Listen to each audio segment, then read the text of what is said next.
and it is the second Sunday of sometime. It's every other Sunday, so it must be the worldwide story round. And MC for this evening, and generally keeping control of this anarchic band of storytellers from around the globe, is from Get a Word on Edgeways, MC Mr. Mike Rust. Give him a round of applause. Hello. And welcome, I'm passing welcome, over to you, everybody. Mike. Thank you very much, John. Here I am, sat in my little room in Church Green in Shropshire. Who we're looking for today is Jasnamee from the Punjab, because you got all the chocolate, didn't you? Yes, I've got the chocolates. Thank you. Have you eaten the chocolate? Yeah, it's very hot in Punjab. Of course she's eaten the chocolate. Have you eaten all the chocolate? And I sent you an address for Nigeria today. Right, so Rashni Dad, Sadiq, yes, that's it.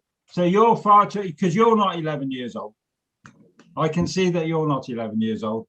So who's sat next door to you? I can hardly see. There she is, in the pink. That's Radia. Right. And how old are you, Radia? 5. How old are you? Oh, I am 8 years old. 8 years old. Yes. Yeah. Well, if you tell a story, Jasnamee, I tell you, we live next door to a chocolate factory.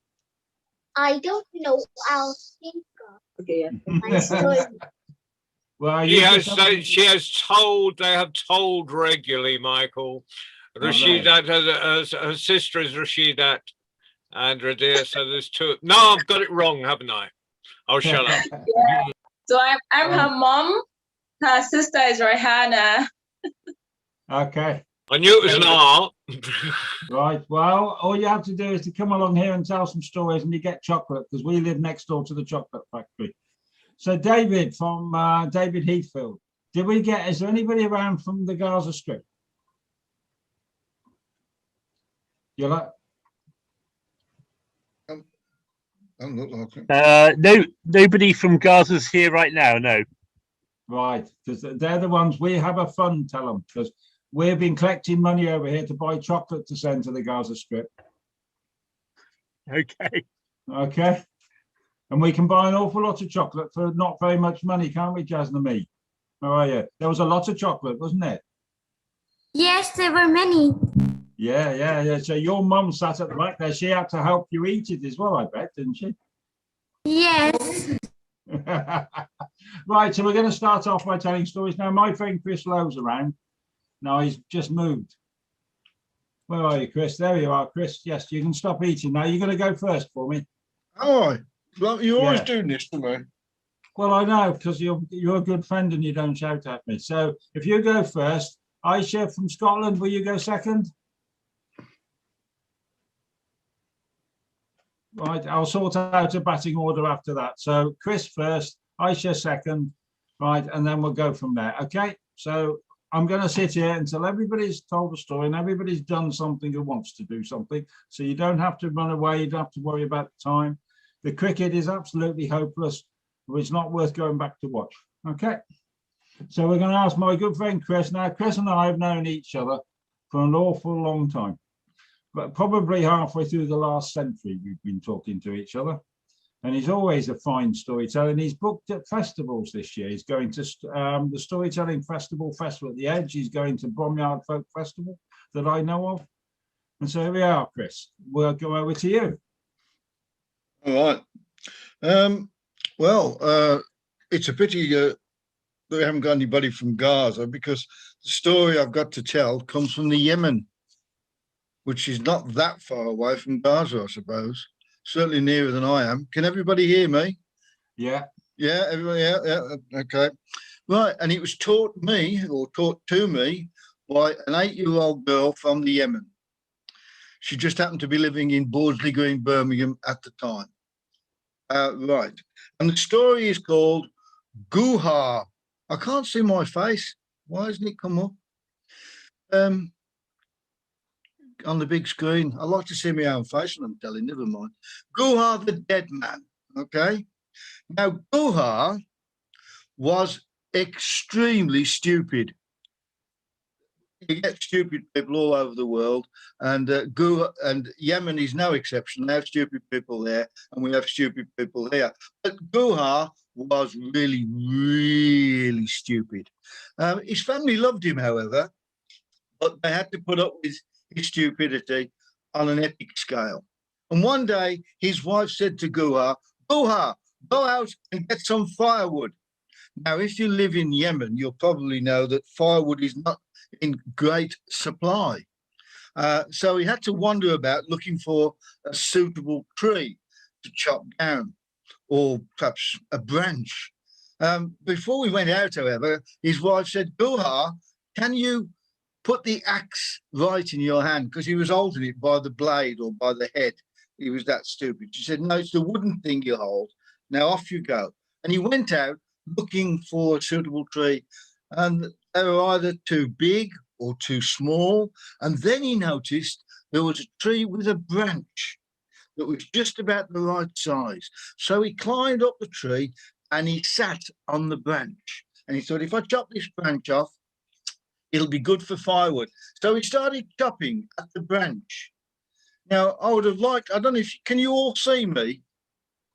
Can everybody see me, right? Yeah, okay. Well, he's chopping at the branch. So the branch is here and the tree is there. Have you got that? The tree is there. And he's chopping away. And as he chops away, he's noticing he's bouncing up and down more. And suddenly one of the villagers come past and say, go on, don't do that. You'll fall down. You'll fall down. And go on, says, who do you think you are telling me what to do? I've chopped lots of firewood. Who do you think you are? A future teller or something? And he started chopping. Go on, leave me alone. And the man said, oh, well, I'm not gonna bother with him, and just walked on. And shortly afterwards, Guha went, and the tree went, or the branch went, and Guha hit the floor, and he sat there, stars and little birdies going round in his head. And when he'd regained the little sense he had, he thought, that man must have been a future teller. And he runs after the man from the village, and he grabs hold of it. Says, you're a future teller. You knew I was going to fall on the floor. You could tell the future. Tell me, I've got to know something. The man says, what do you mean? I'm not a future teller. I said, no, you must be, because you knew I was going to fall on the floor. Can you tell me? Because everybody in our family has died earlier. I need to know when I'm going to die. And the man says, look, I'm not a future teller. I am not a future teller. He said, no, you must be. Tell me when I'm going to die. And at this, the man, he got really exasperated. And he said, he thought to himself, he wasn't very nice to me back there, even though I was trying to help him. So I'll kid him on a bit. And he said, you're going to die on the 10th. And God said, the 10th? That's only 4 days away. He said, no, not the 10th day. He said, you mean the 10th month? Well, it's only a month away. No, not the 10th month. Well, when am I going to, what 10th are you talking about? And the man said, you are going to die the 10th time your donkey farts. The 10th time my donkey farts? He's always farting. That would be, I won't live long then. So he walked back home, and he walked in and he said, oh, wife, you've been a good wife to me. I've signed over everything to you. Oh, I'm going to die soon. Oh, God. And his wife thought, oh, he's at it again. Stupidity reigns. He said, yes, okay, go on. And he got to his children. He said, oh, children, look after your mother. Look after your mother. I'm going to die soon. They said, okay, Dad, see you tomorrow. Don't worry about it. And he went out into the shed where he kept the donkey. And the donkey had been eating a combination of beans and lentils. So he got the ammunition and he got the propellant all in his stomach, ready to be fired. And Guha, someone's laughing at this, I'm glad to say. Thank you, Simona. And Guha thought, oh, well, I might as well face it. I'm going to die. And he got onto the donkey and he started riding. Now, I need to see as many of you as I can. At the moment, I can see Keith, and I can see Simona, and I can see Kath. And I need to see that you're participating in this, because I won't be able to hear you, but I need willing participants, because you're all going to help me. And the donkey built up to his first fart, right? Now, this is going to be a standard fart. So after 3, I want you to do a standard fart. Could you please do it orally? Don't attempt the other. Well, anyway, do it with your mouth, okay? So after 3, I want a standard fart. Are you ready? So I need to see those mouths going. 1, 2, 3. That's a standard fart. Oh, that's 1. Now, this is really for the men in the audience, or the males, if there's any young boys out there. Keith, you're a young boy, aren't you? So you can join in. I can see you. So we now need, for the second fart, we need a masculine, manly fart. Okay. So after 3, what I want is a masculine, manly fart. Are you ready, Keith? I can see you, and any other men listening, including Mike. Ready? 1, 2, 3. And go, oh, that's 2. Oh, what's going to happen next? Now, this is an equal opportunity story. So we now need the females, both women and girls, to join in with a female windy bum. Notice that the language gets better when I'm dealing on the female side, because you've got to be more delicate. So some people call this a lady's breeze, all right?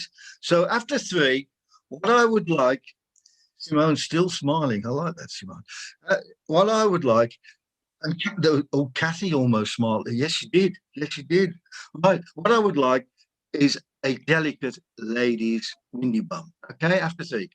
1, 2, 3. I don't know if you could hear that. I did a very. I thought, oh, it's 3 gone.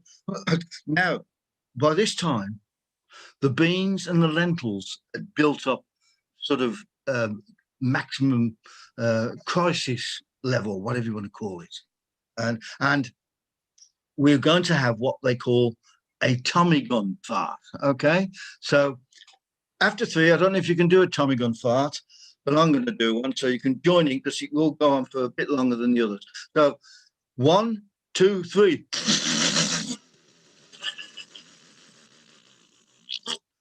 Well done, Kath. That's very good, very good.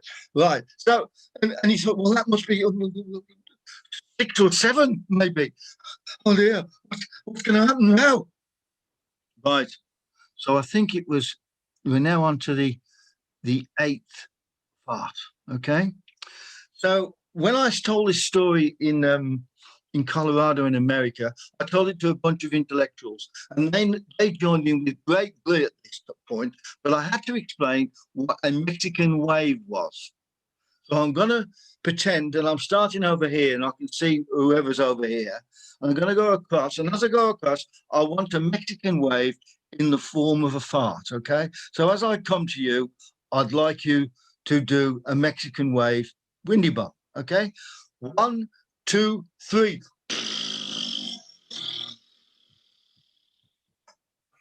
That was a Mexican wave. And then that was the 8th. So we're now on to the 9th fart, okay? And we'll do a Mexican wave the other way, just for the sake of equal opportunities. So are you ready? 1, 2, 3. Very good.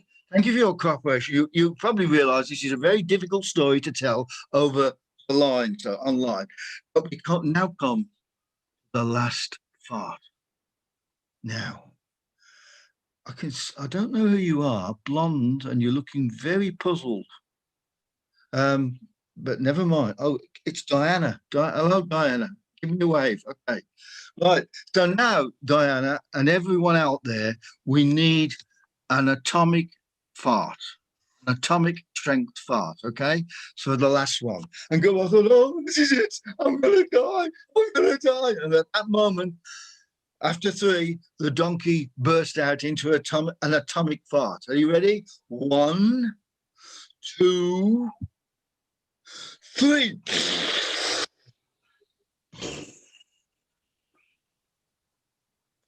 And Guhar thought, oh, I'm dead.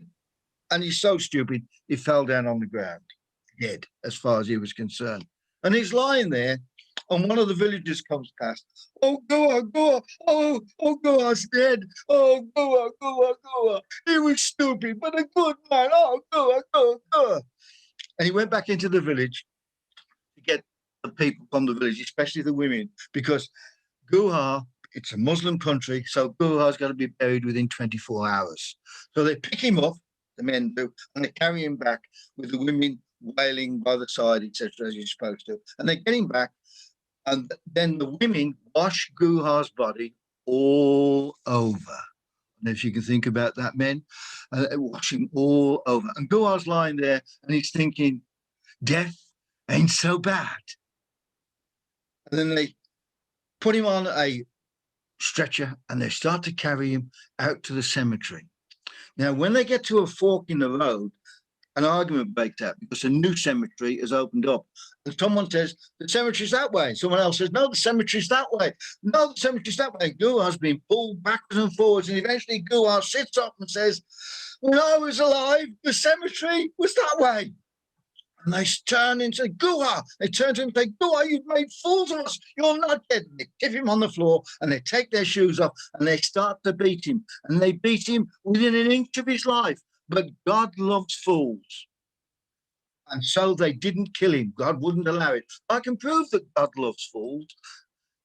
He must love fools because he made so many of them.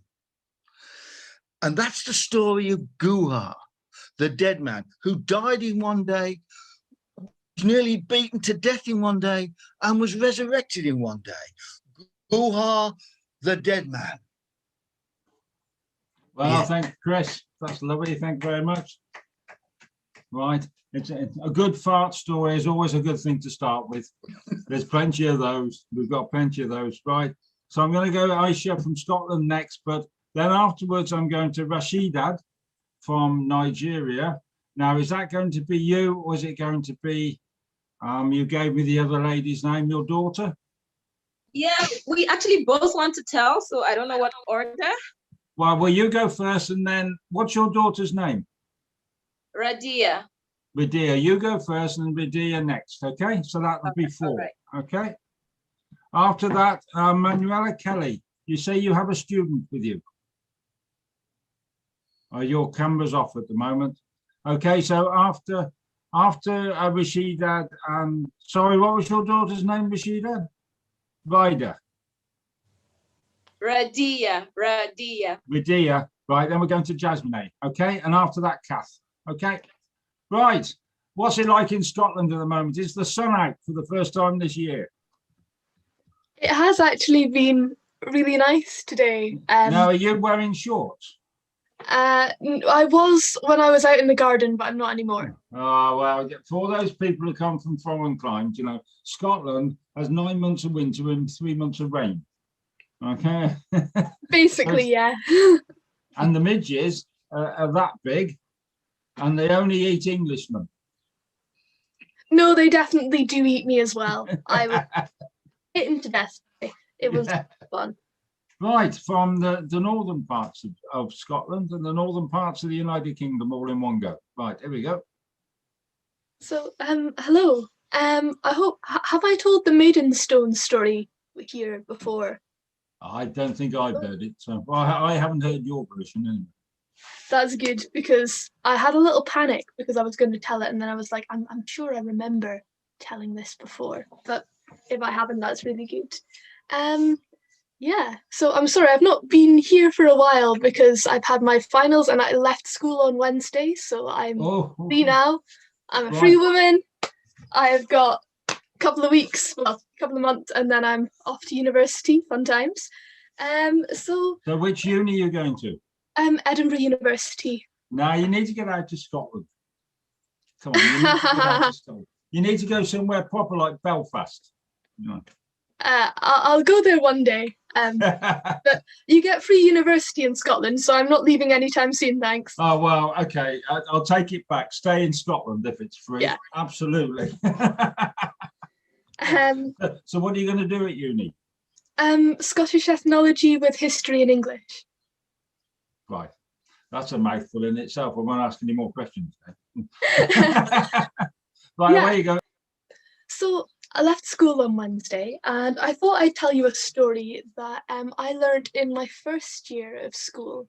So in first year, the first year of secondary school, when you're about 12, my history teacher took a group of kids up into the mountains. So if I walk out of my door right now and take a left, and then turn right and keep walking south, with the sea by my right, and keep walking south for maybe half an hour, maybe 20 minutes, I'll come to a hill, and there's a church there, St. James's. And if I stand on the hill beside the church in the graveyard, I'll see a mountain in the distance.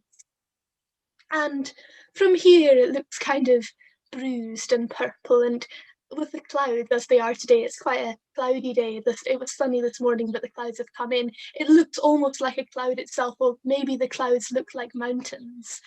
But as you get closer, it sort of heals into this lush green mountain. And when I was 12, my history teacher took a group of us up to climb the mountain, and he'd stop off and tell us all the interesting historical stories of everything that had happened there on the way. And when we were about halfway up Benahee, the mountain, he stopped beside this great stone, and it was a Pictish stone. I don't know if you know anything about the Picts, but they were a sort of tribe in Scotland at the same time as the Romans, and they were great stone carvers, and they'd carved this massive sort of stone, standing stone, and it was full of these intricate Celtic designs. And my teacher stood there with a great mountain rising at his back, and he told us that once upon a time, a long, long, long time ago, there lived a girl on the mountain of Benahee, and the girl's name was Jeannie. And she was a lovely girl. She was a kind girl, she was a smart girl, and she was a fantastic baker. She was amazing at baking. It's what she loved to do more than anything else. And she was a very happy girl, because today, that particular day in which our story begins, that was the day before her wedding day. And she was going to marry Jamie, and Jamie was a wonderful farmer, a wonderful lad, and oh, everybody loved Jamie. He was just the best man for her. And Jeannie, being the lovely baker that she was in her cottage, halfway up the mountain of Benahee, and she was baking for the wedding feast the next day.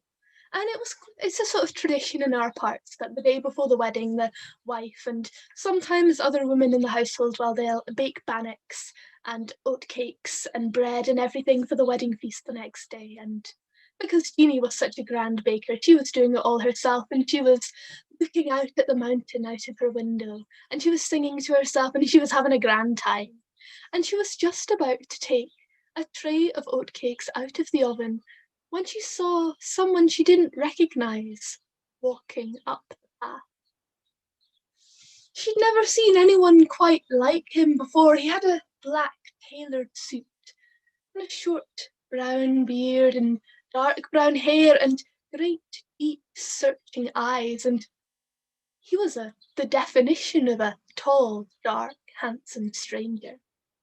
And he drew up, and he stopped by the window, and he said, "My, that's a fine smell coming from your kitchen. What are you baking?" And because Jeannie was a chatty, friendly girl, she told him that she was baking the bannocks and the oatcakes for her wedding day the next morning. And they got chatting for a while, and he was a nice man. He was a charming man. He was slick and smooth like a running river, and soon, well, Jeannie was telling him everything. And the conversation was just running to a halt when the man said, "Why don't we make this interesting? You're a nice girl, and I think we can come to a little bargain. I say, if you can bake 100 bannocks, 100 of those bannocks you're baking so well there, by the time I have built a path to the top of Benarhee, which is called the Mither Tap, why, if you can bake 100 bannocks by then I will go. Well, if you can bake 100 bannocks before then I will go across the world and I will tell everyone that Jeannie of Benarhee is the best baker that will ever be. And why, if you cannot bake a measly 100 bannocks by the time I have built an entire path to the top of this mountain, then I think I'll marry you tomorrow morning and I'll take you home with me. And because this was obviously ridiculous and Jeannie kind of wanted him to go away now, she agreed to it, and they shook hands to the window, and off he went, up Benarhee, and Jeannie went back to her baking and her singing and clean forgot about him. She was thinking about meeting Jamie in the woods later that evening. And it was getting dark. It's Scotland, it gets dark quite soon. And the clouds were beginning to come in, and she just put in her last batch of bannocks into the oven. When she took out that batch, there would be 100 bannocks lying out on the kitchen table, when the sky suddenly grew dark. There was a clap of thunder, and Jeannie looked out of the window and she saw, standing at the top of the Mither Tap, a strange creature. And shining before it was a brand new path stretching from the bottom of the mountain right to the top. And as she looked closer, she saw that the creature standing at the top of the hill was none other than the handsome stranger. But he was different. He was so different. He was bigger. He had horns on his head and a great long slick tail. And she knew she had made a deal with the devil. And suddenly the devil began to run down the mountainside, and Jeannie knew that she had to run. She had to escape, so she left her wee cottage and she ran and she ran and she ran down the mountainside, because she knew that Jamie would be waiting for her in the wood at the bottom of the mountain. And if she could just reach him, if she could just reach him before the devil reached her, then maybe she might be safe. And she was pounding down the newly made mountain path, and the devil behind her was slowly gaining on her. He was calling out to her, and as a last resort, she sent up a prayer to heaven. She said, please, please, please let me escape this. And I don't know if maybe God was a bit busy that day. Maybe he was a little bit hard of hearing. Maybe he was a little bit distracted. I'm not entirely sure. Or maybe he just has quite a metaphorical mind. But when he heard this prayer for help, what he did, instead of transporting Jeannie out away from the devil's grasp, or maybe sending a bolt of lightning down to strike the devil down, what he did was turn Jeannie into a great standing stone. And the devil's hand reached down to clutch her on the shoulder just as she transformed into granite. And if you look at the stone today, there is a great chip out of it where the devil placed his hand. And she stands there still, a guardian of the mountain and the path that stretches up to the Mither Tap. Why, I walked up that path that time that our history teacher took us to see the mountain. And he finished his story by explaining how the Picts were great carvers and how this story was probably nonsense, and gave us a big long lecture that lasted about half an hour about the origins of the Picts and how they died out. But I choose to believe that that stone is Jeannie, and she's standing there still. And maybe if you listen very closely to the wind, you can still hear her singing. Thank you. Oh. Right. Well, if it's anything to do with the standing stones along the Welsh Marsh here, then go on The Longest Day and the Shortest Night. And if you listen on the shortest night, that's when you'll hear the singing. But that only maybe is on the Welsh Marsh here and not the Scots Marsh, so we don't know. So here we go. Now we're going all the way over to Rashidad, and well, I'm going to get this wrong, I know. Ridia. Is that somewhere near right? Yeah, very close, very close. Oh, well, I will go for. So we're going to get two stories now. You're Nigeria, yeah? Yes, yes, Right. yeah. And so, is it sunny there today? Not really. A bit overcast, but it didn't rain and it's quite warm. Is that good or bad? It's good. I think this is the perfect weather. just cool. Right. I'll go for cool. Cool we like. Okay. So we're going to All stay right. for in Nigeria for 2 stories. Yeah. Yes. Yeah. So okay, we go. my story is actually from the Fulani tribe, and the Fulani tribe is normally located in the northern part of Nigeria. I'm not Fulani, but I love the story, and that's why I want to share it. I think Radia will be sharing one from the Yoruba tribe, which we're from. So the story happened long, long, long ago, where there was a farmer who was on his way to his farmhouse. So the way it works was that the farms are at the outskirts of the villages, normally miles and miles and miles away from the village. So sometimes when you have a particular task like harvesting or planting, you take a few supplies and you go on foot to the farm and you live in a farm barn for a few days until you're done with your job. So this farmer had his hoe, had his raffia mat, and a few supplies for his time on the farm. Now, while he was going, he passed by a watering hole that was drying up. So it was just full of mud and a few twigs. All of a sudden, he heard a sound, a groan, and he looked down. He didn't see anything but a log of wood.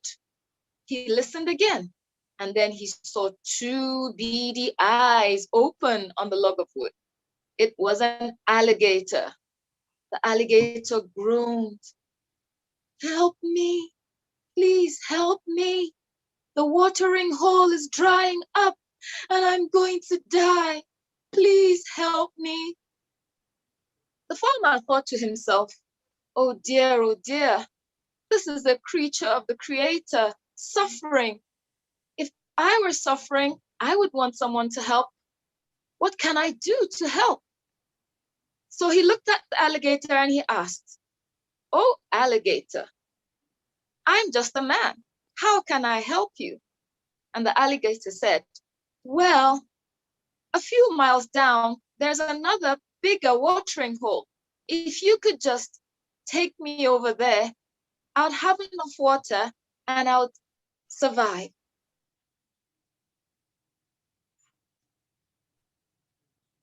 So the farmer thought and wrapped up the alligator in the mat. Very easy. The watering hole was muddy, but he struggled and he got it done. And then he thought, how do I drag it? Do I push it? And then he just felt, I think it'll be easier if I carry it. So he bent down and heaved and put the raffia mat that had the alligator in it on his shoulder. And he started walking slowly, slowly, slowly for the next 2 miles or thereabout till he got to the bigger watering hole. And yes, the alligator was right. It was still full of water, still full of life. Some animals were drinking by the side. The fish were swimming in the pond. And he slowly eased the alligator down. And then the alligator said, "Thank you, dear farmer, for bringing me here. But I'm too weak to crawl into the water. Please take me to the middle of the pond and then release me and I'll be fine." So the farmer said, "Okay, I'm a bit tired, but I might as well do a good job." So he dragged the raffia mat with the alligator into the pond and waded in to the middle. And then he undid the raffia mat and let the alligator go. He was so relieved and he expected the alligator to be grateful and thankful. But suddenly the alligator whipped around and wrapped him with his tail. "Yes, man, you are going to be the dinner that will make me strong enough. I haven't had any food for days." The farmer was stunned. But I just saved your life. But I helped you. You can't eat me." And the alligator laughed. "Well, dear farmer, this is what nature is about. I eat when I'm hungry, and I have to fulfill my purpose in life." The man was so worried and started to regret why he had helped the alligator. He didn't know what to do. He kept pleading and pleading. All of a sudden, he saw something jumping at the water's edge. It was a clever rabbit, and he called out, Brother Rabbit, please come and help us out. Listen to the story. We know you're very wise. Come and be the judge. And the alligator spoke up. Yes, Rabbit, you can be the judge. Everyone knows that in the law of nature, I have to eat when I'm hungry. It is the law of nature that animals are enemies to man and man are enemies to animals. The farmer broke the laws. The rabbit looked and thought and thought. Well, said the rabbit, if it is as you said, you are probably right, but I don't understand how it happened. Can you show me what happened? They tried to explain again, and the rabbit said he's not going to understand until he sees what happened. And both the farmer and the alligator agreed. So the alligator swam out of the river, the farmer walked out, and the alligator allowed himself to be wrapped in the mat once again. The farmer heaved the alligator back onto his shoulder and trudged strainingly back to the drying water hole and rolled the alligator into the mud, and then told the rabbit, so this is where it all started. And that was how I carried him to the watering hole. And then the rabbit said, very, very fine. The alligator was right. We must obey the laws of nature. Man is an enemy to animals, and animals are an enemy to man. I advise that you leave this alligator here to meet his fate. And with that, the farmer was really grateful to the rabbit, and they left the alligator to meet his fate in the drying watering hole. The end. Oh. Well, thank you very much. And that came from a different tribe to yours. Yes, Yeah, right. So Rita, Radia. Radia. Right, so can we ask you how old you are? I'm 8 years old. 8 years old, okay.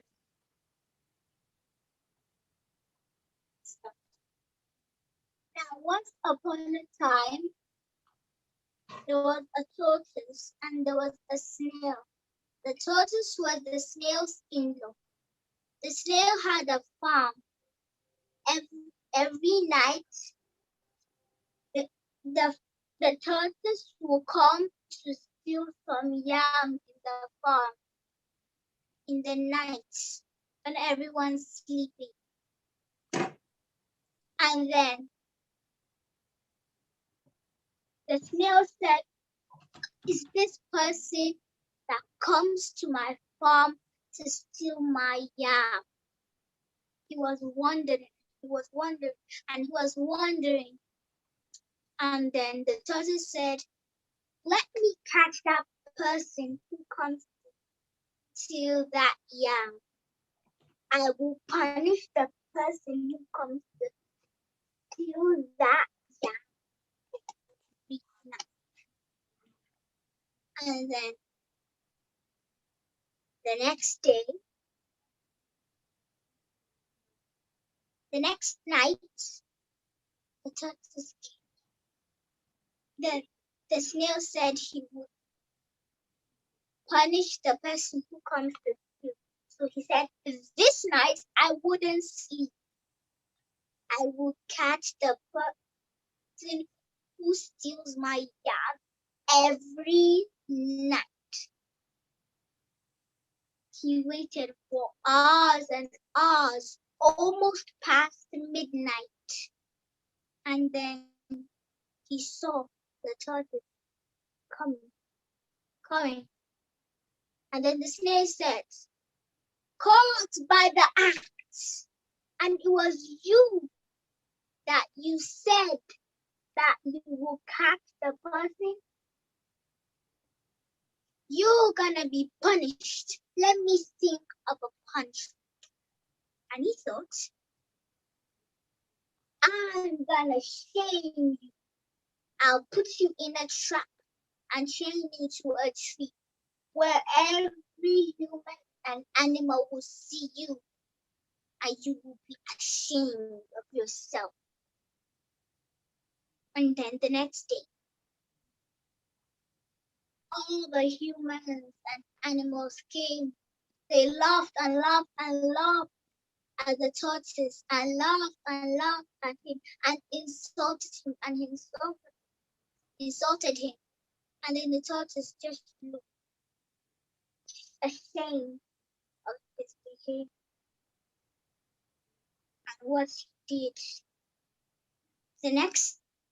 When they came back from the market in the evening, they were insulting him and laughing at him and laughing at him. The tortoise pleaded, "Snail, please let me go. I'm your in-law. I don't eat the yam alone. I share it with your daughter. Please let me go." But instead of the snail becoming calm, he got more angrier, and more angrier. And the next day, they also found the tortoise, but they didn't laugh at him. So they went. They came very late in the evening, and they saw that the tortoise was still chained up. And then they said, "Why, since morning, you didn't let the tortoise go?" They said to the snail, and they stopped insulting the tortoise. They started insulting the snail, and they started insulting the snail, and they started insulting the snail. That he didn't eat them alone. He must have shared it with your daughter. And then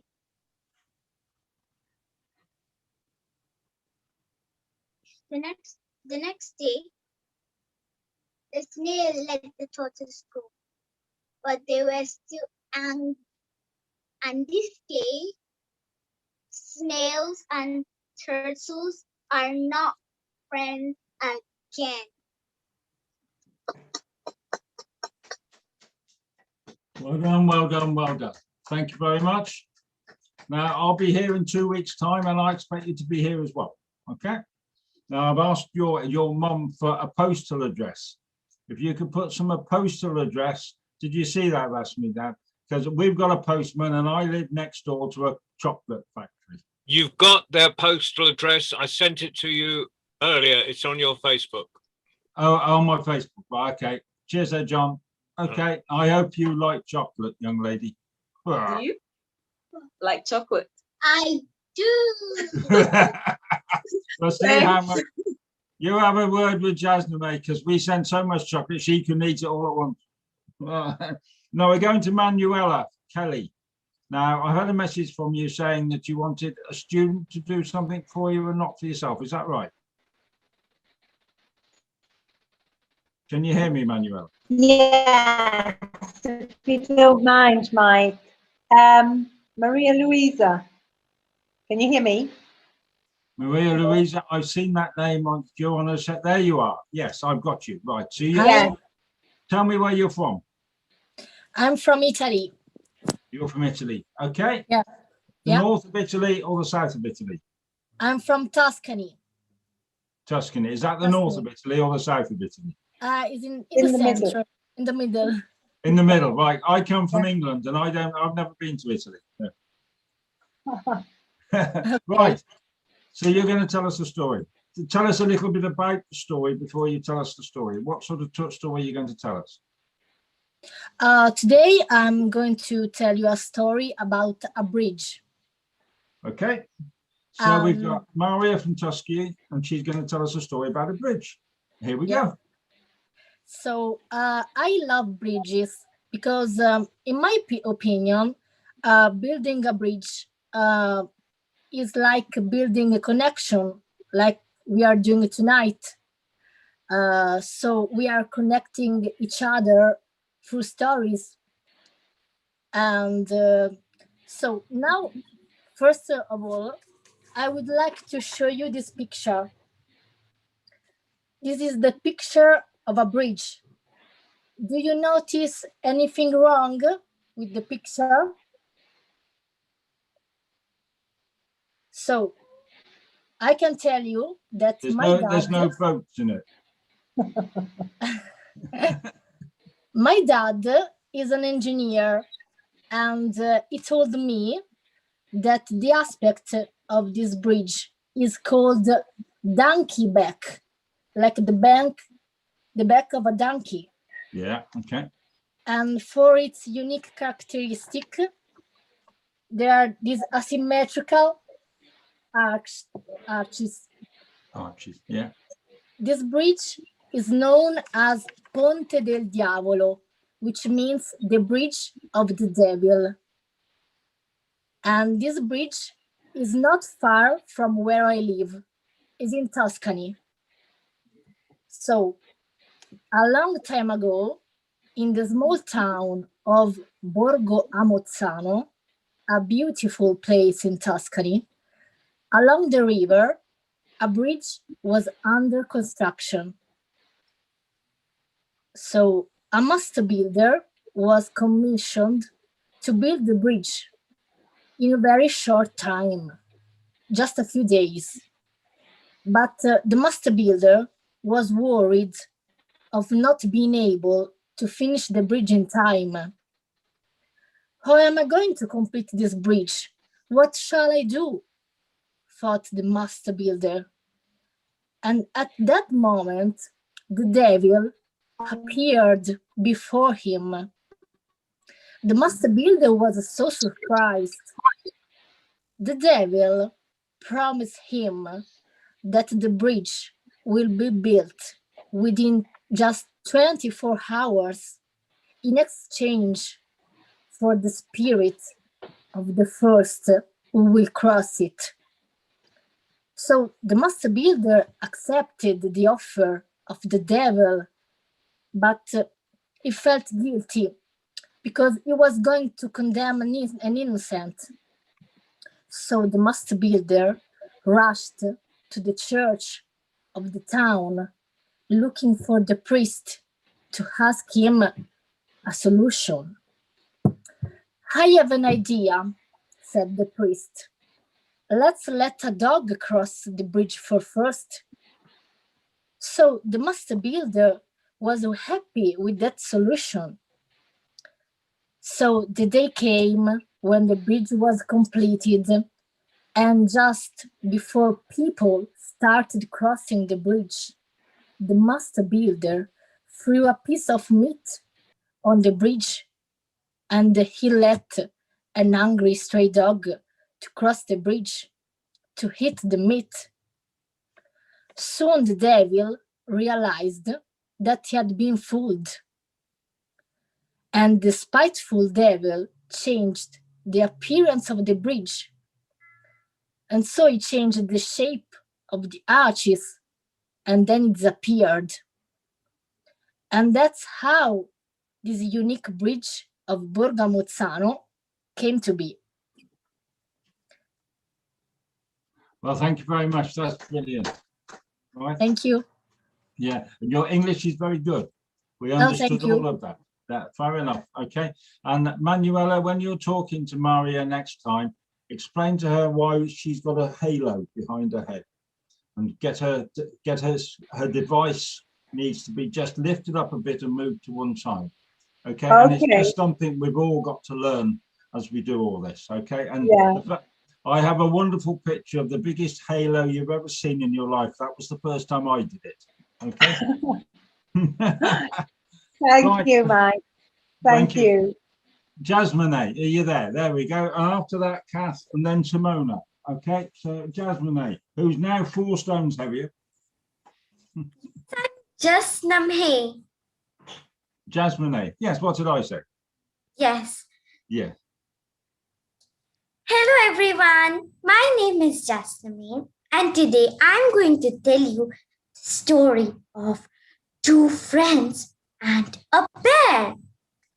Once there lived 2 friends.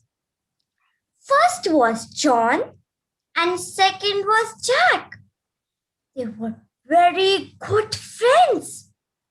Their friendship was very hard. One day, they decided go to a deep, dark, and dense forest where many wild animals lived. So John said to Jack, I'm getting a little scared as in the dense forest many wild animals live. I hope they will not harm us. And Jack said, don't worry, my friend.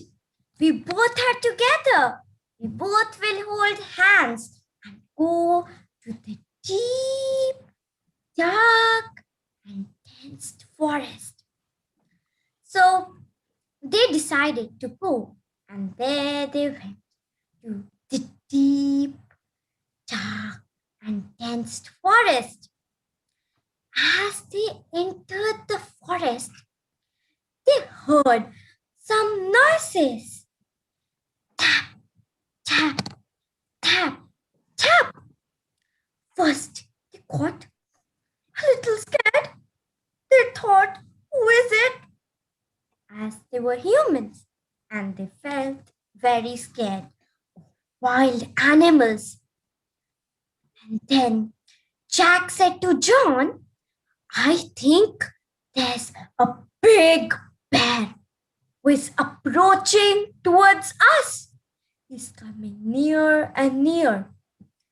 They both were very scared and they just closed their eyes and started to think, where will they go now? As they could hear the sound of the bear approaching close, close to them. Tap, tap, tap, tap. Jack said, you just look. What will you do?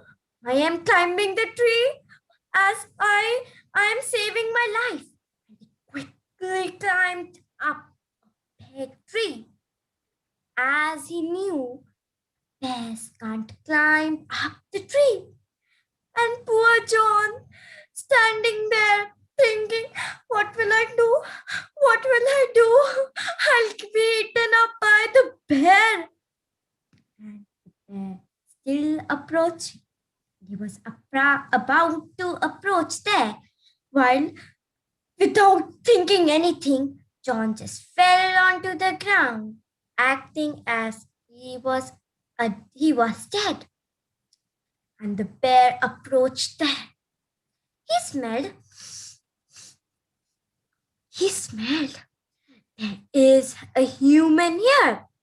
And he saw John acting as a dead man there. He went near to him and started smelling him. He thought that he was dead.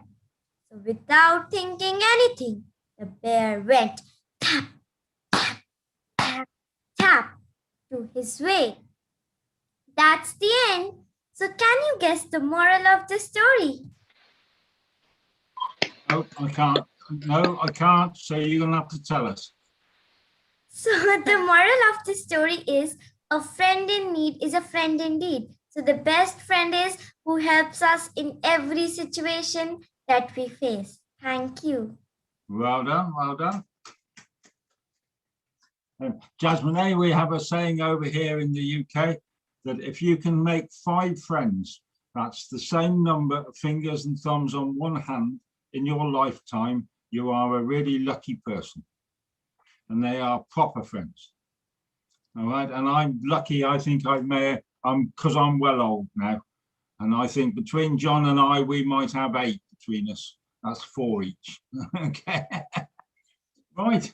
So we're going to Kath next, then Simona, and then Diana. You'll be coming after that if you're interested in telling a story. Can I see you, Diana? Diana Piers. That would be after Simona, if that's okay. Put your thumb up if you can hear that. Right. Okay. So Kath. Now, Kath's very famous because she's in a cupboard. That is true, I'm afraid. Thank you very much, Mike, and thank you, Jasmine May, for your lovely story. Thank you. You're welcome. There was an old woman. and the old woman lived in a village. Not all villages value their old people, but this village valued this old woman. The old woman was very wise, and this is not exactly why the village valued her. There were more commercial reasons. Word of the old woman's wisdom had spread across the land. And so every day there would be a long queue of people at her house, waiting to be allowed in to speak to the old woman, to tell her their worries, their difficulties, their problems. And the old woman would help them. Well, of course, if people have travelled a long way, then perhaps they might even need somewhere to stay for the night. And so the innkeeper did a great trade because of this old woman. Even if they've travelled not so far, they're still going to need food and drink. Somebody in the village set up a souvenir shop so they could buy a little trinket to take home to their family as a reminder of their visit. So the village, because of this old woman, they were doing rather well. In fact, the people of the village, they'd even clubbed together to pay for one of the young women in the village, one of the girls of the village, to go and stay with the old woman and do all her housework and to cook for her. So the old woman need do nothing but help people who had problems, people who needed advice. Well, one particular day, there was, as usual, a long queue of people waiting to see the old woman. The first person was shown in, and the old woman was sitting in her chair in the front room, and she invited the person to sit down. And this person told her at great length about their worries, the difficulties they were having, what a big problem it was for them. And the old woman listened very carefully. And then she thought for a while. She was silent for a good few minutes. And then she told a story. The person with the problem listened to the story. And then they smiled and they thanked the old woman. And they went away. And so with the next person and the next person and the next. Each person, the old woman listened very carefully to what they had to say. And then she told them a story. Well, the time came for the old woman's evening meal. She had finished her work for the day, her listening and her storytelling. And those people that she hadn't had time to see, well, they'd gone off to the inn to stay the night. The girl, whose job it was to look after the old woman, had prepared her evening meal, and she put the plate down on the table in front of the old woman. And she was just stepping away when she turned back and she said to the old woman, "Can I say something?" Which is never a very sensible question, is it? Because if you don't know what they're going to say, how can you answer? But the old woman just smiled and nodded. The young woman said, "Every day we have a queue of people waiting to see you. Every day they come in, they sit down, they tell you their problems, and then you tell them a story. You've listened to their problems, you're very wise. Why don't you just give them the answer? It would be a lot quicker. We'd get through the queue far quicker. Why don't you do this?" The old woman said, "Do you know, with all that talking today, telling stories, my throat is quite dry. Could you get me a drink of water?" And the girl said, "Yeah, of course." And she turned and she took a cup down from the shelf and she went to the bucket of fresh water that she'd only just filled up herself from the well. and she took the scoop and she filled up the cup of water, and she came back and she offered the cup to the old woman. And the old woman looked at it and she said, "What's that?" And the girl said, it's what you asked me for."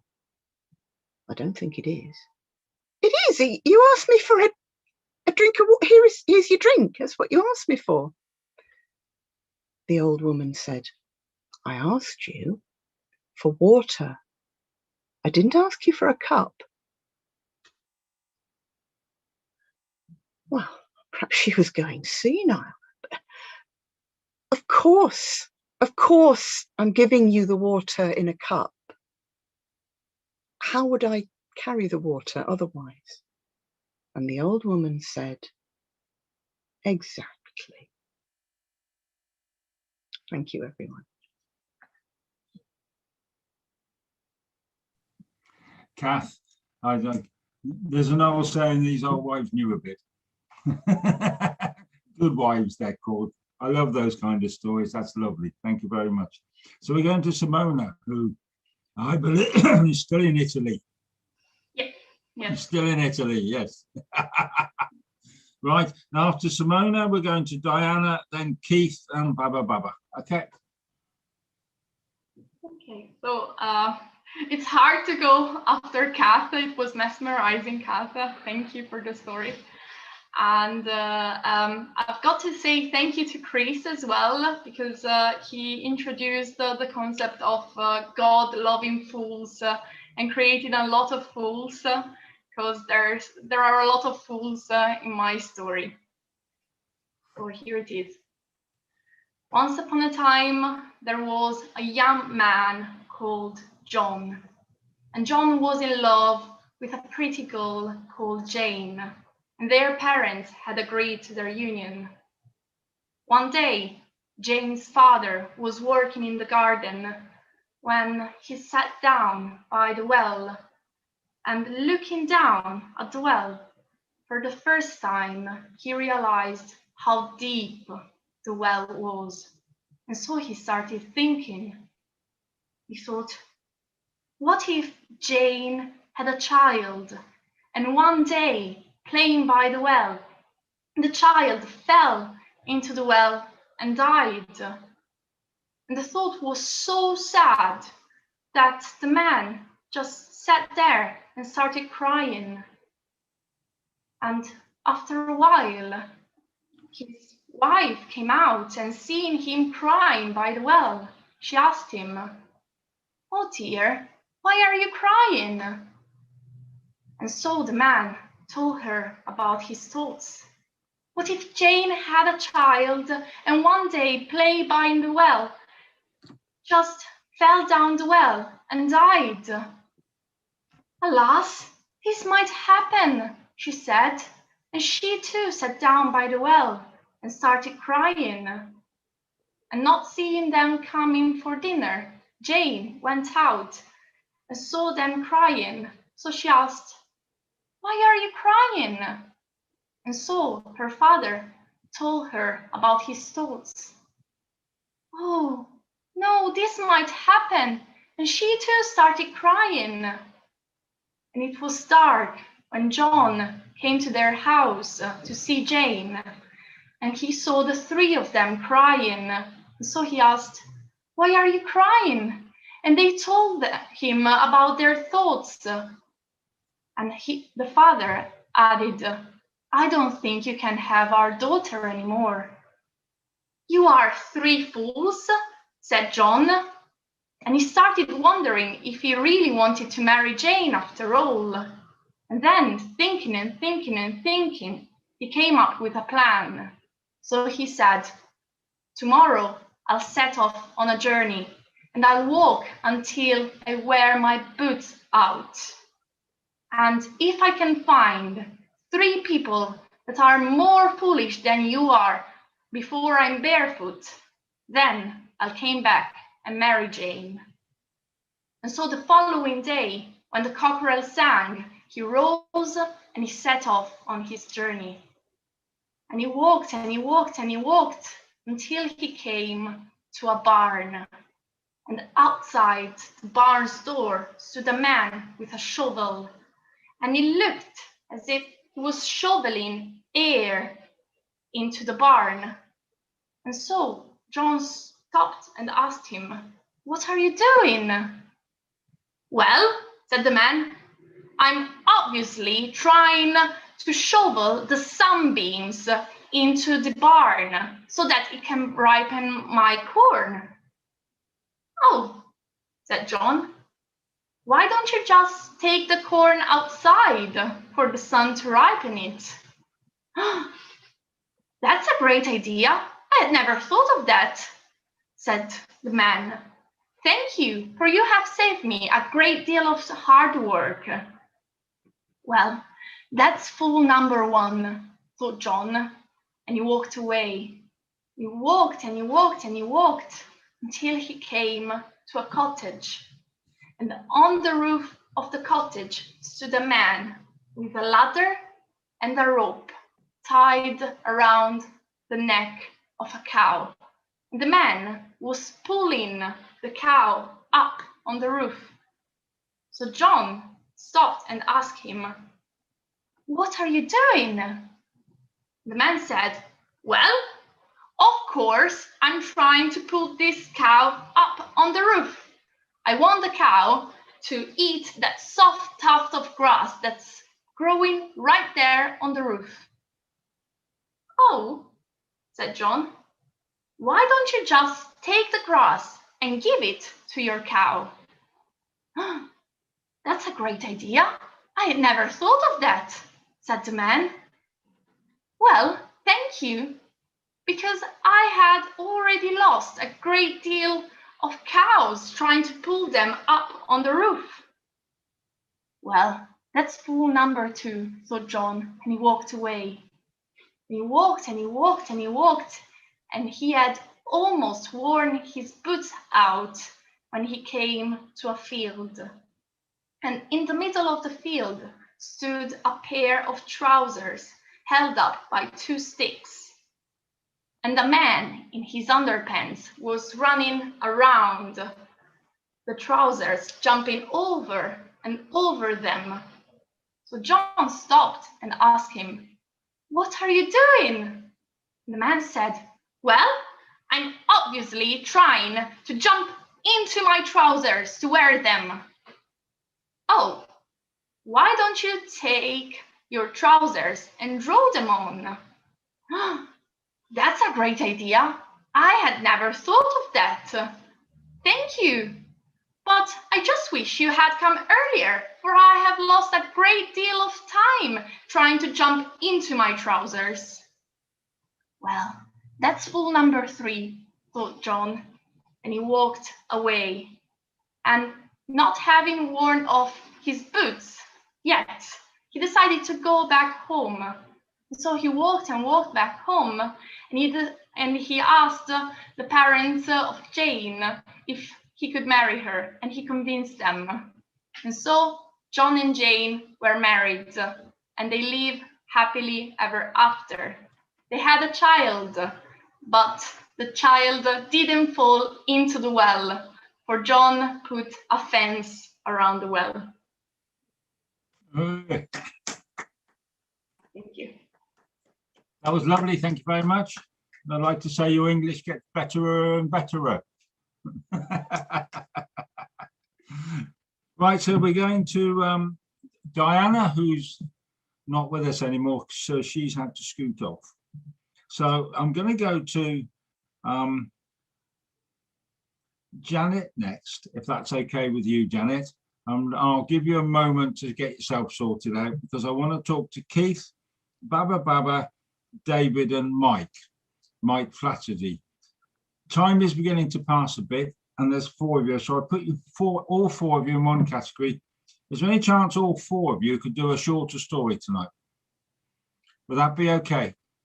Thank you, Baba. I'm Mike, happy to I just see listen. David, Keith, thank you very much. Mike, I'm happy to just listen. You sure, mate? Okay, thank you. Okay, so we go to And Janet. Mike, one Baba is suffice. Okay, Baba. Arguably too many. Right. Yeah, I'm not sure I could cope with 2, actually. Right. So we're going to go to Janet next, then we're going to go Keith, Faber, David, who are going to do some short stories. Now we've got a Sue and a Manuela. Now, Sue, are you wanting to tell a story? Phil, are you wanting to tell a story? If you are, put your thumbs up and we'll go as we get towards 7:30. Okay? Or message me if you don't. Okay? Okay. Right. So Janet next, then we go Keith, Faber, David. Okay, I'll change the story I was going to tell because this one is far shorter. And it was told to me by one of my relatives, and I believe it comes from probably Barbados, but it could be anywhere in the West Indies. And many of you will know the story of the knee-high man, and he was just so short. That's why they called him knee-high man. He didn't like being called knee-high man. He wanted to be called, well, anything that suggested that he was as big, as imposing as his friends. And so he's lying in his bed one night and he thought, how can I grow? How can I be big and impressive? I know what I'll do. I'll speak to the most, what shall we call him?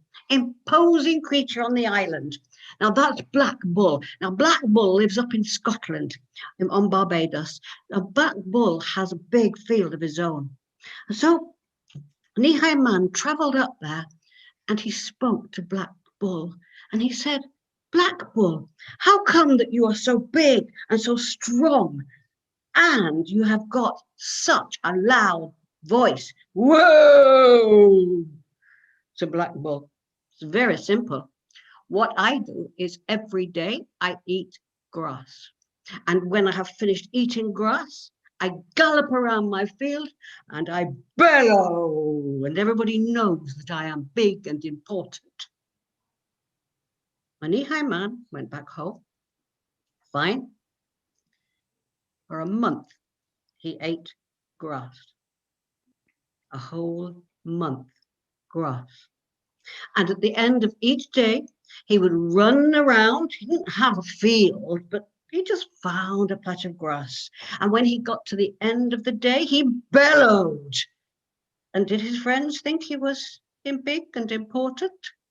No. No, they thought he was a little foolish. And with all that grass, he had terrible, terrible, terrible tummy ache. I expect he could have joined in with Chris's story quite well.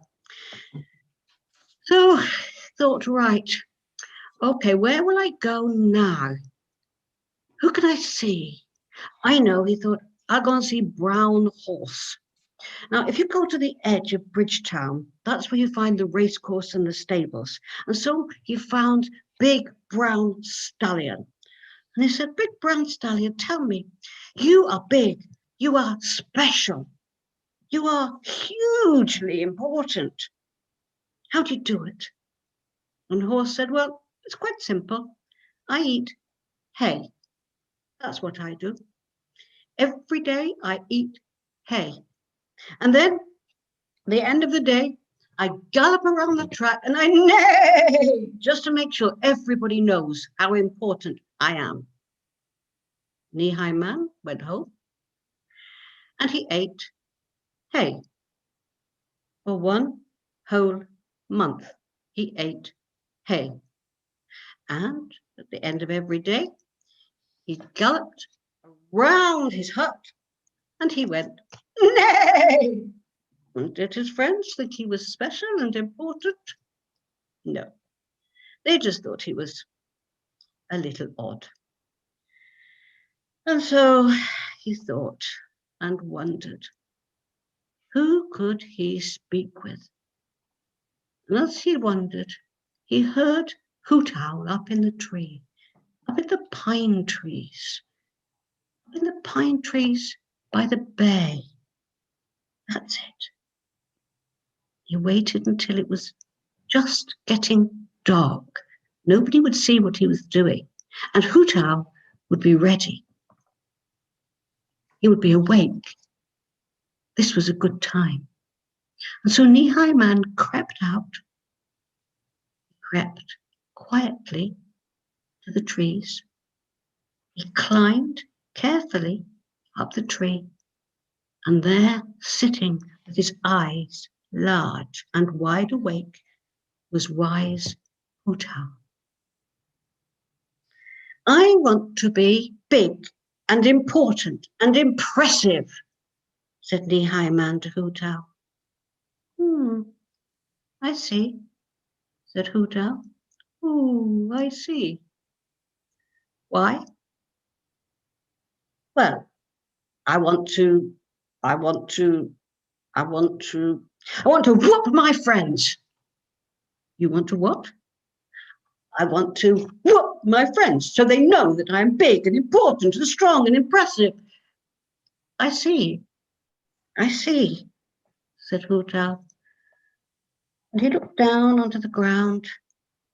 He said, really? And when did you last feel the need to whoop your friends, and why? Have your friends ever whooped you? Oh, no, my friends never do that. Think again. Think on. And Nehi Man thought. He looked down and he thought, you know, when you really think about it, I don't need to be big and impressive because I have friends. 5 friends, Mike, or more. And he climbed down from that tree. No more hay, no more grass, no more silly noises, just smiles and thanks to his friends, and a special thanks to wise Hu Tao. Oh, thank you, Janet. That was lovely. Right, so we're going to go Keith, Baba, David, Phil. Now, I've got 2 people in front of me, Erica Kadinian from India and Ray Smith, who I've got on my video screens, but I've got no videos for. Now, if you're wanting to do something, now's the time to get in touch with me. Sue, I've got your message, and thank you very much. Don't be late next time. And so we're going to go now to Keith. Hello, everyone. A long time ago, the earth and the sky was close together, and the animals liked it that way. Moose one day went down to the watering hole, and he looked down into the water, and he saw that the sky was moving away from the earth. And so Moose thought he must do something about this, and he stood on his hind legs, and with his antlers he stuck them in the sky, and he pulled the sky down. Uh-oh, I better let go. And he fell to the earth with a big crash. That woke up Bear. And Bear looked up and he could see that the sky was moving away from the earth. I better do something about that, said Bear. And so he stood on his hind legs and he raised his arms, and with his claws he put them in the sky, and he started to pull the sky down. Uh-oh, I better let go. And he fell to the ground with a big crash. Well, that woke up all the animals, and they saw that the sky was moving away from the earth. And they said among themselves, well, we must do something else. They must have a serious discussion about this. And so they went off to the meeting house to have a serious discussion about the fact that the sky was moving away from the earth. Now, on the way, out from behind a bush sprang Grandmother Spider. And she said, I have a plan. I have a solution to the problem. I can do something about this. But the animals just looked down at Grandmother Spider and said, well, you are very wise, very wise lady, and we respect you a lot. But you're not very strong. Moose and Bear couldn't pull the sky down to the earth. And so, you won't be able to do anything. And they stepped over Grandmother Spider and went to their serious meeting in the meeting hall. Well, Grandmother Spider was very upset by that because she had an idea, she had a plan, and nobody would listen to her. Do you ever feel like that sometimes? That you've got an idea, you've got a plan, you've got something that you could really do and nobody will listen to you. But Grandmother Spider, she didn't give up. No, she climbed up to the top of a hill and she started to spin a thread. And she spun and she wove and she spun and she wove and spun and she wove till she's got a big ball of thread.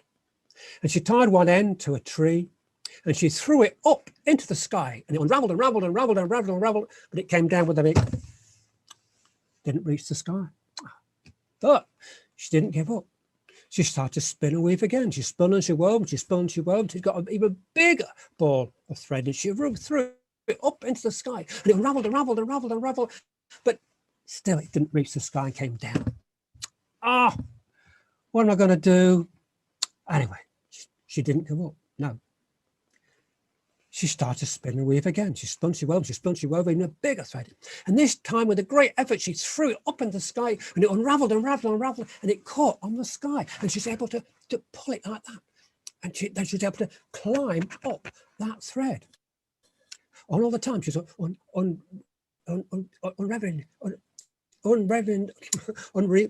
spinning up, spinning and weaving and unrolling the thread. And then she came down again and she spun, she wove, she spun, she wove, she came down the thread. She tied that off her and she climbed up again and she spun and she wove, she spun, she wove, unreeling all the threads until there's all these threads going up to the sky and to the from the earth. And then suddenly there was a big jolt. And the animals in the meeting house, they felt this and they went outside and they saw that the sky was tied to the earth with all these threads. And they knew it was the work of Grandmother Spider. And so they sought her out. And they said to Grandmother Spider, "We're very sorry that we didn't listen to you. We promise to give you a home in all of our houses and all of your children and your grandchildren and all your offspring will always have a place in our houses and in our garages." And so you know that's true, because if you look in your own house, there you'll see in the corner of the room, you'll see a spider's web, and sometime you'll see an offspring, a granddaughter of Grandmother Spider. And even this morning, I looked down into the sink and there was one of Grandmother Spider's children. I was able to just carefully pick it up and then put it into a safe place so it'll be there. Now, if you get up very early in the morning, you look out the window, you see all these strands that are going up and down from the sky to the earth. And people say, "Oh, that's just sunbeams." But you and I know it's the work of Grandmother Spider that's holding the sky and the earth together. Thank you very much, Keith. That's great. Bye-bye.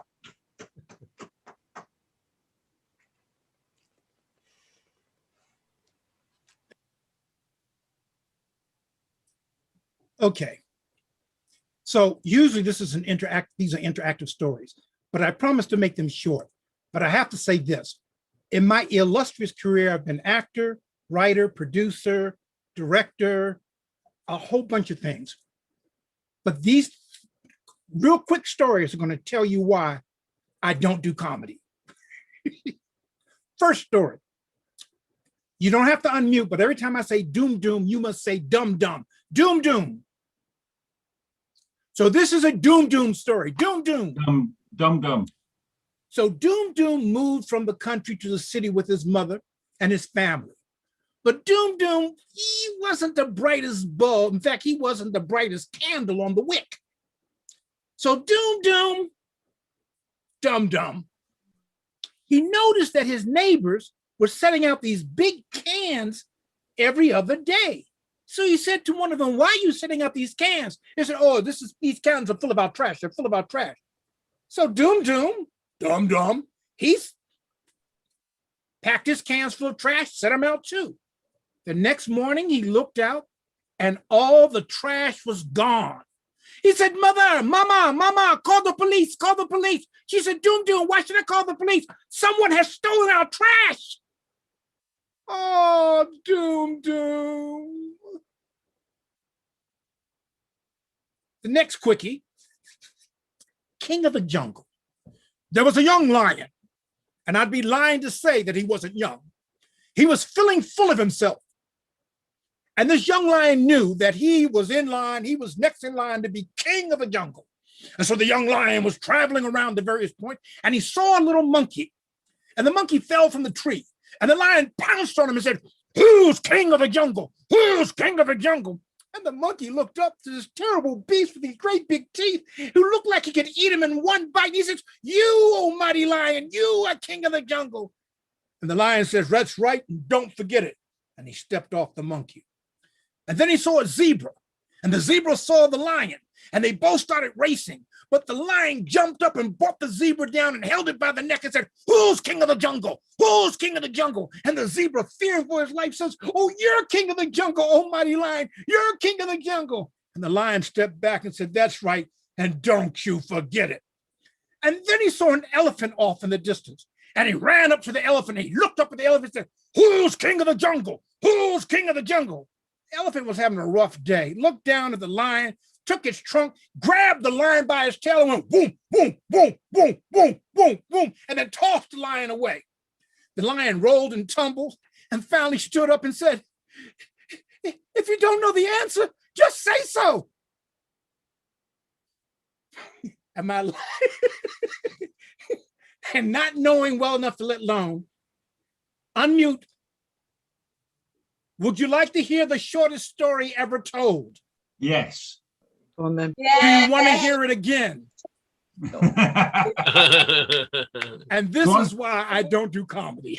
Right. John, do you want to hear the first, Baba, do you want to hear the first story that was ever told?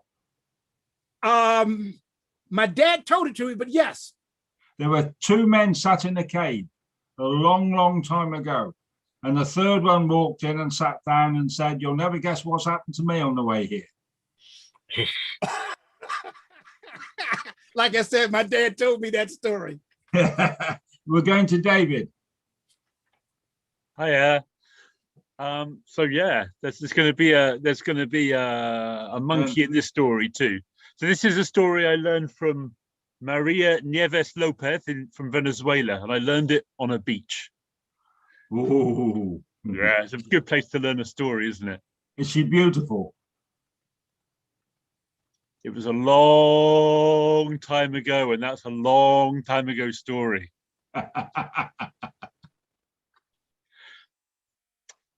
Perrito, the little dog, the smart little dog Perrito, had been lost for a long time.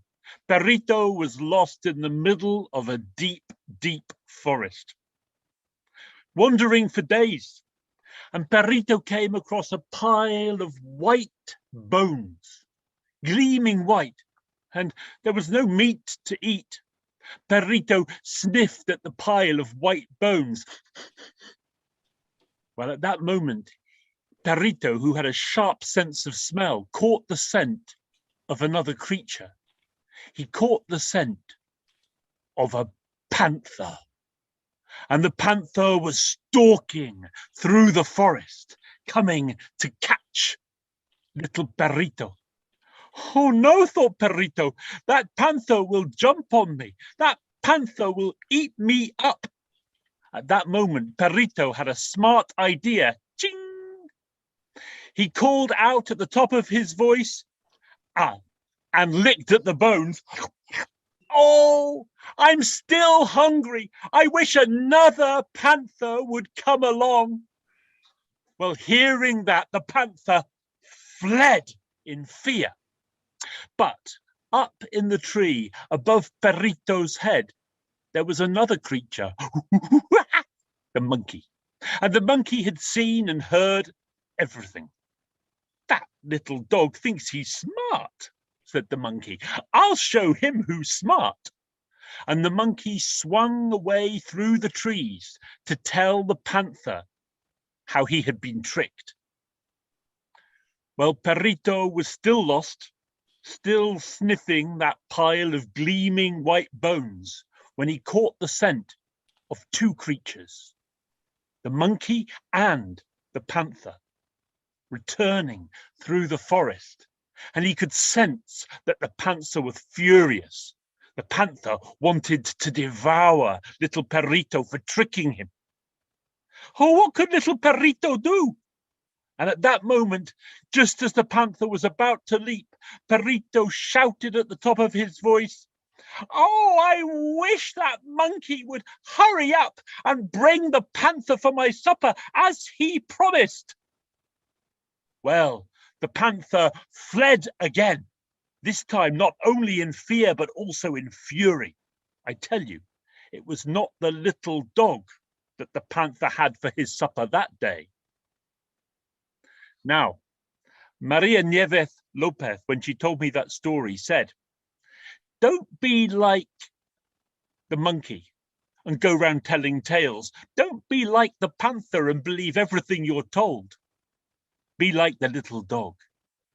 Use your imagination."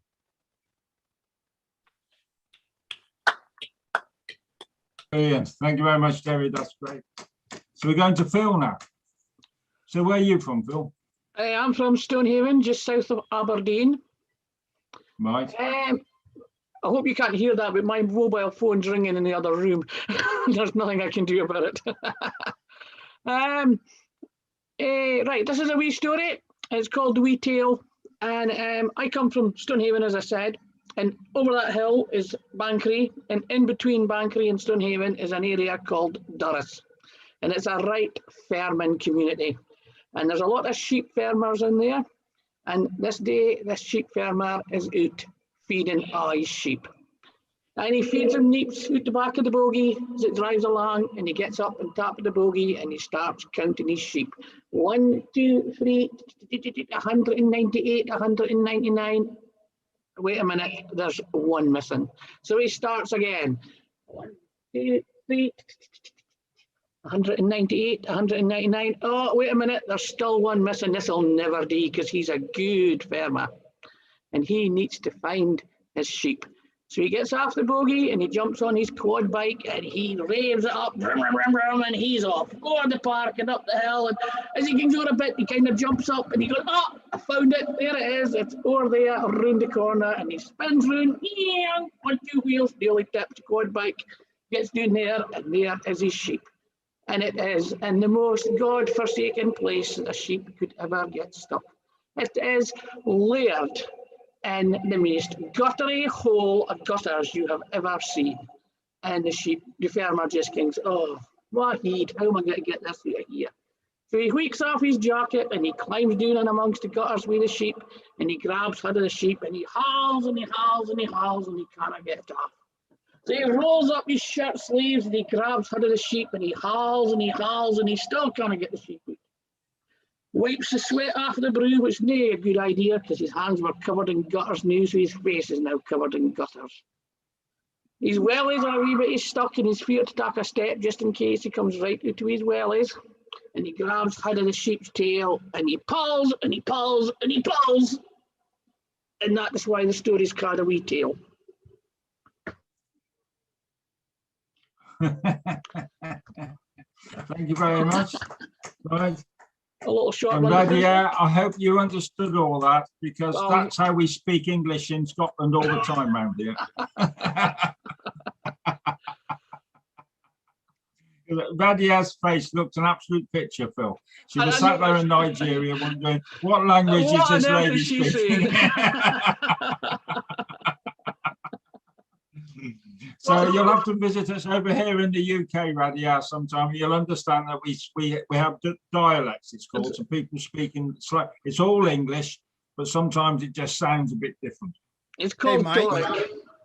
Mike, there's no sometimes in right- the United States, they say that America and England are one country separate, no, are two countries separated by one language. One language, yeah. It's a quote by Winston Churchill. Absolutely. Right. So now once I asked for some short stories to come in, all the others I thought we're going to tell stories have either disappeared or faded away. So I'm going to call it there. Now, this time, the winners of the chocolate happen to live in Nigeria. So you'll be getting some chocolate as soon as the postman all sorts out around here. So that's not a problem at all. We've got a few parish notices that John and I have got to do now. On Thursday, online, we do it. It's called Get a Word Online, and it's to do with our concert. Our festival's called Get a Word in Edgeways. And if you're computer savvy people, you'll always get onto it, and you'll follow the links through, and you get to our concert, which has Debbie Gunter, Lucy Wright, Anne Lister and Simon Lamb, and Kath herself is doing her stuff from the cupboard, and she's going to wave at you. We'll all be there waiting for you, and this is a concert, so all you've got to do is log in. Now, since we started all these up, we're charging a £5 for a ticket. Now, I do understand now that we started off with a £5 and a ticket. In the UK, a £5 is a pint of beer and a packet of crisps. In Morocco, that's a day's work for an electrician. So if anybody gets in contact with me from anywhere where the economies are different, we'll sort out the tickets for you. So we can do that from this end. Okay. Right, so I'm going to hand back over to John. And John's got a few announcements to say. And I'm going to leave this message to David. We've got a budget to send chocolate to the Gaza Strip. It's your job to get the kids. And I know that they've had a rough time and they've been lobbing bombs at them on their internet connections aren't working and anything else. But if you can do that, we'll sort out the chocolate from this end, David. Okay. Then you get the chocolate if they come to this event. No, Tuesday. Yes. Or Tuesday. It's our chocolate. If I come to the Tuesday event, I'll see if I can get in on Tuesday. You came last Tuesday. It's 6 o'clock on Tuesday. You were there last Tuesday, didn't you? Because we asked 5 o'clock. 5 o'clock. 5 o'clock. 5 o'clock. Thank you. So in my announcements, which obviously part of which is 5 o'clock on Tuesday, we have our young international tellers. Elsa and Jasname are both regulars on that. Elsa has been missing because she's had proper stuff to do, academic stuff. But anyway, Monday, that is tomorrow at 6 o'clock. We've got 2 worlds in one, which is connecting the world by story, which is always deals with whatever we feel like it dealing with. And this week it's dealing with sort of disability in arts, and it's being led by David Thompson. And that's at 6 o'clock. He's having guests on that. Tuesday, we've got our young international tellers. Friday, I'm afraid, telling children's stories, it's me. And then for which I apologize to the general public. And then on Sunday at 6 o'clock, because it's the other Sunday that isn't the worldwide story round, we got Doric Frolics with Pauline. I've only known her 300 years anyway. With Pauline and Sheena Blackhall, and so that's going to be amazing. And then and I don't know where it goes from there, but that's quite enough for everyone to keep in their head. Thank you very much for coming. Thank you, Mike, for keeping good order. No, it's always a pleasure. Round of applause for Mike Rust, please. No, it's always a pleasure. Don't mind at all. Thank you, Ali, for providing the magic carpet that took us to Italy, took us to India, took us to Nigeria, to Scotland. I mean, how good is that? Even took us to Washington, D.C. Lincolnshire. Well, and Lincolnshire, yes. Yeah, Lincolnshire, various places in England, from the Welsh borders to the east coast of Lincolnshire. So that is fantastic.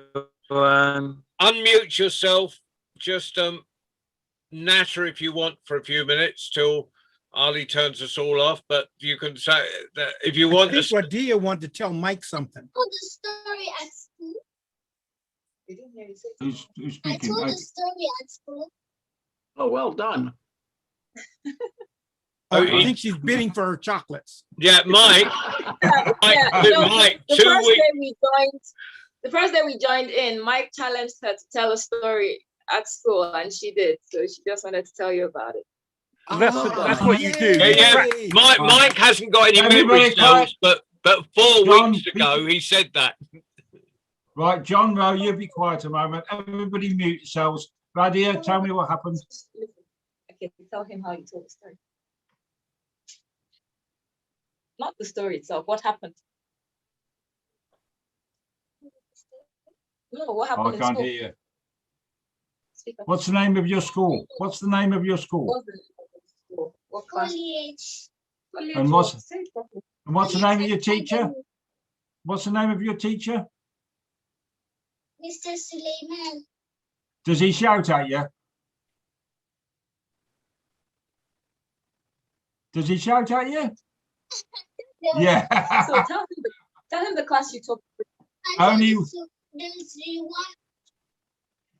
you have to speak up. I can't. I'll put my speakers on higher. There's Yeah. 1 and 3. I'm not sure if the network's gone bad, but she just said she told her story to nursery 1 and 3 pupils in school. Right. Well, like I said, the chocolate's coming your way. Okay. I live next door to a chocolate factory. Okay. That's the thing, Radia. You practice, you rehearse telling stories at the World Storytelling Cafe in order that then you can tell it in your school. You tell him the story you told. She actually told a story that she heard from you, David. Oh, that's very good. Well done. Well Which done. one? What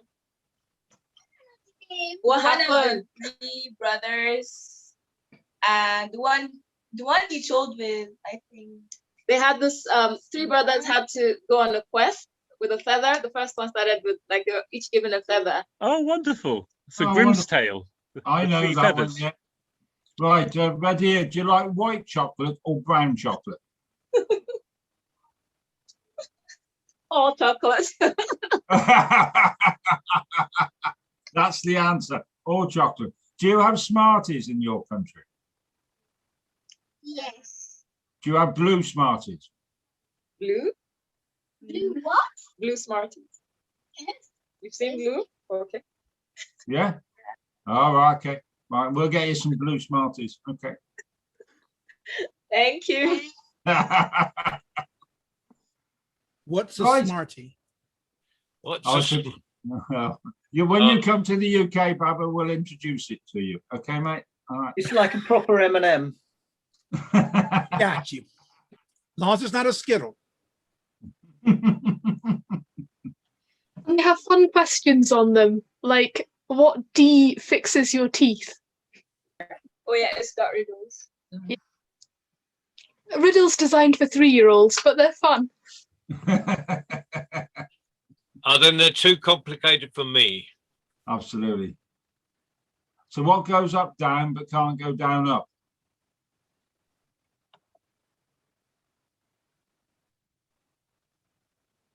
No Right, an idea. What's an umbrella? Think of umbrellas and chimneys. Yeah.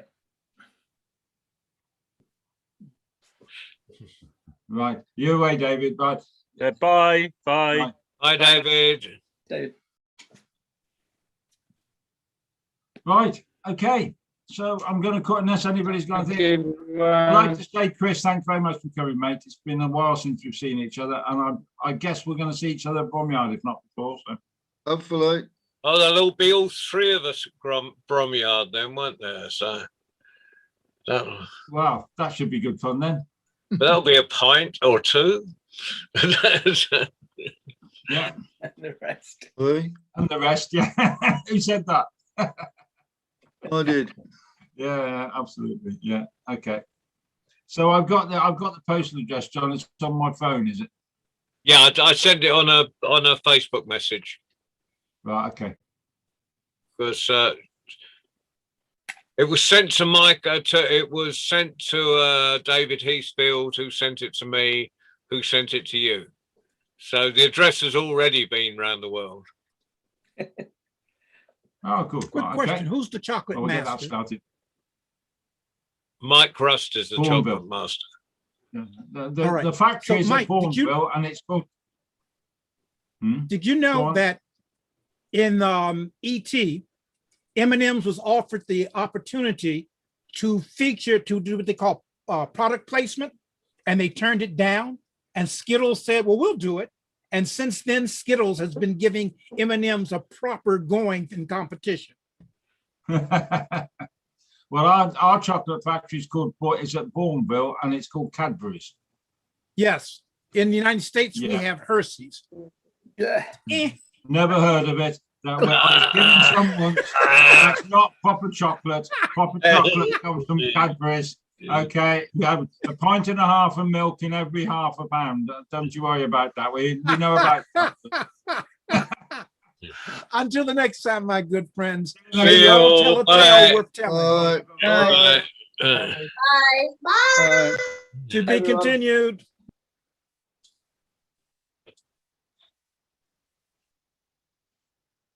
Bye bye.